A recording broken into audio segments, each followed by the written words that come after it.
એક તરફ કુદરત રૂઠી હોય ને સરકાર નિષ્ઠુર બની હોય એવા સંજોગોમાં ખેડૂતોની જે વેદના છે, પીડા છે, જે દર્દ છે, જે આક્રોશ છે, એને વાચા આપવા માટે પ્રદેશ કોંગ્રેસ સમિતિ દ્વારા ખેડૂત આક્રોશ રેલીની શરૂઆત કરવામાં આવી હતી।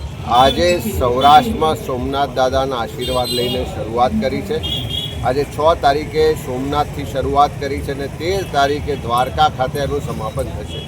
સૌરાષ્ટ્રના 11 જિલ્લાઓમાં યાત્રા ભ્રમણ કરવાની છે। દરેક ખેડૂતના પ્રશ્નોને એની તકલીફને વાચા આપીશું અને ખાસ કરીને દ્વારકામાં ખેડૂતે આત્મહત્યા કરવી પડી, ઉનાના ખેડૂતે આત્મહત્યા કરવી પડી, ચારે તરફ ખેડૂત આર્થિક રીતે આજે ભીસમાં છે। ત્યારે અમારી સ્પષ્ટ સરકાર પાસે માગણી છે કે ખેડૂતોના સંપૂર્ણ દેવા માફ થવા જોઈએ। દર વર્ષે અતિવૃષ્ટિ થાય, કમોસમી વરસાદ થાય, વાવાઝોડું આવે, કુદરતી આફતો આવે અને ખેડૂત આર્થિક રીતે પાયમાલ થાય છે।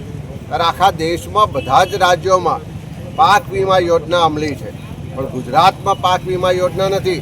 તો સરકાર પાસે માગણી છે કે તાત્કાલિક પાક વીમા યોજના લાગુ કરવામાં આવે અને આ ખેડૂતોના દેવા માફ કરવામાં નહીં આવે ત્યાં સુધી કોંગ્રેસની આ ખેડૂતો માટેની લડત ચાલુ રહેશે। તો સરકારને વિનંતી કરીએ છીએ, માગણી કરીએ છીએ કે ખેડૂતનું જેટલું પણ ઉત્પાદન છે એ તમામ ઉત્પાદન ટેકાના ભાવે ખરીદવામાં આવે અને કદાચ ગુણવત્તામાં થોડું પ્લસ માઇનસ હોય તો ચલાવી લઈને સંવેદનશીલતા રાખીને, ઉદારતા રાખીને ખેડૂતોને આ તકલીફના વર્ષમાં મદદ